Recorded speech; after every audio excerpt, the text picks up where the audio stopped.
नमस्कार मंडळी, मी सावित्रीबाई ज्योतिराव फुले या मालिकेचा जबरदस्त प्रोमो आता समोर आला आहे. त्या प्रोमोमध्ये आपल्याला असं पाहायला मिळालं की आता ज्योतिरावांची परीक्षा असते आणि परीक्षेसाठी ते पेन घेऊन जायला विसरतात.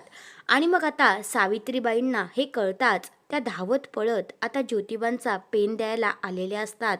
पण काही माणसं आता सावित्रीबाईंना तिथे अडवतात आणि पुढे जाऊनच देत नाहीत. तर त्या खूप रिक्वेस्ट करतात की मला जाऊ द्या, हे जर मी मालकांना नाही ना दिलं तर त्यांना खूप मोठा प्रॉब्लेम होईल. पण लोक काही त्यांचं ऐकून घ्यायला तयार नसतात आणि तो पेन घेतात आणि तोडून पण टाकतात. आणि सावित्रीबाईंना आता काहीच कळत नाही की आता ज्योतिबांना मी कसं काय पेन नेऊन देऊ. आणि इकडे आता परीक्षेच्या हॉलमध्ये सुद्धा जे ज्योतिबा असतात त्यांना खूपच त्रास सहन करावा लागतो, कारण त्यांना लक्षात येतं की मी पेन आणायला विसरलेलो आहे. आणि हे सगळं त्यांना आठवल्यानंतर खूपच वाईट वाटतं.